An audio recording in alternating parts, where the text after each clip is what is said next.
So I'm screaming motherfuck the government. 15 running shit, I know you feel the kid, but you not hot just like an oven mitt. Never thought I'd see the day that I'd be something fucky, cause a year later here I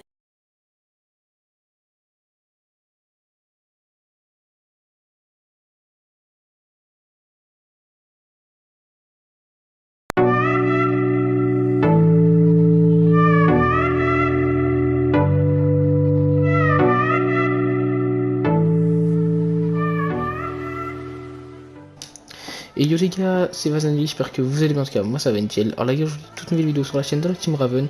Donc pour ceux qui ne me connaissent pas les gars, je suis un player. Donc aujourd'hui les gars, si je suis là, c'est pour vous expliquer un petit peu comment réaliser plus facilement des nucléaires sur Call of Duty Black Ops 4. Donc franchement les gars, sur Call of Duty Black Ops 4, les nucléaires sont beaucoup plus difficiles à obtenir que sur Black Ops 3. Sur Black Ops 3, c'est vraiment très simple d'avoir une nucléaire, hein. Je pense que la plupart des gens qui regarderont cette vidéo ont eu la nucléaire sur Black Ops 3, qui était un jeu vraiment facile à faire la nucléaire. Sur ces jeux, sur Black Ops 4 tout simplement, le gameplay est pas pareil, du coup les ennemis ne jouent pas pareil, donc c'est vraiment un peu plus difficile à faire la nucléaire, mais elle reste encore assez réalisable assez facilement. Donc les gars, donc simplement en premier point les gars, tout simplement déjà c'est les déplacements. Donc au niveau de vos déplacements les gars, il faut vraiment se balader. Dans les grandes maps par exemple, il faut vraiment prendre soit la gauche ou soit la droite. Au middle les gars, souvent c'est le bordel, vous allez vous prendre tous les spécialistes, il faut vraiment éviter le middle les gars, il faut vraiment rester dans votre zone, sécuriser votre zone. Vraiment, c'est vraiment la chose à faire pour faire une nucléaire les gars. Donc là la nucléaire que je fais, vous allez voir que je sécurise ma zone, je reste près du spawn dans la maison de Nuketown. Donc je sécurise ma zone, je prends deux spawns, le spawn de la voiture et le spawn du fond du spawn, le spawn normal quoi. Et c'est comme ça que c'est le moyen le plus facile de faire ces nucléaires, c'est le moyen là les gars.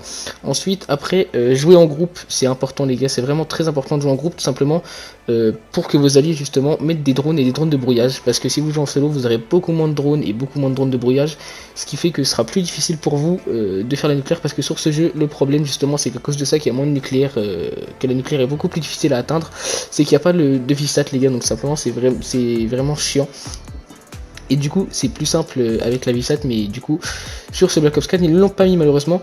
Donc tout simplement voilà, justement faut jouer en groupe pour faire des nucléaires facilement. Et après les gars, si vous jouez en groupe de 6, je dis bien en groupe de 6 parce que sinon ça risque d'être difficile sur Black Ops 4.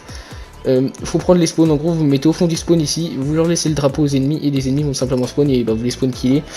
Ça c'est pas très difficile à faire les gars. Dès qu'ils spawnent, vous les prenez et vous les tuez, donc c'est vraiment facile et c'est vraiment le moyen le plus facile aussi de faire des nucléaires tout simplement. Et les gars, pour ceux qui jouent en solo, donc, tout simplement il faudrait faire la technique que j'utilise là, c'est-à-dire sécuriser sa zone, tuer les ennemis qui viennent vers vous, qui vous rush ou que vous voyez dans votre viseur ou qui spawnent près de vous. Vraiment c'est la moyen le plus simple de faire ces nucléaires les gars, c'est vraiment hyper facile.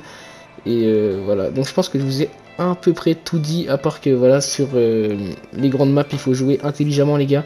Sur les grandes maps il faut éviter de rush comme un fou, il faut vraiment rester dans sa zone. Après au niveau des armes les gars, c'est comme vous vous sentez. Moi personnellement les gars, au niveau des armes je vous conseille la Spitfire au niveau des SMG, qui est vraiment une SMG incroyable, c'est un truc de fou, cette arme elle est vraiment magnifique. Elle tue en à peu près 6 balles, mais franchement si vous avez un bon shoot c'est hyper facile à tuer. La RFB Maddox qui est vraiment une très bonne arme, mais qui récemment elle a reçu un patch, donc elle est venue un peu moins bien. Mais bon après ça c'est pas grave, c'est normal qu'ils patchent les armes. Mais bon ils savent pas ils patchent la RFB Maddox mais pas la Titan, c'est pas grave, on leur reveut pas à Treyarch. Bref justement, évitez de jouer Titan les gars, c'est juste pour pas défoncer le multi, ce serait sympathique. Parce que voilà, moi j'en ai marre, il y a des Titans de partout.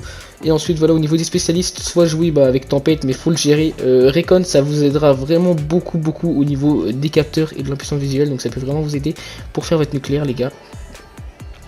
Donc voilà, donc en tout cas les gars, c'était Vazandy sur la chaîne de la Team Raven. Moi je dis ciao ciao, à la prochaine les gars.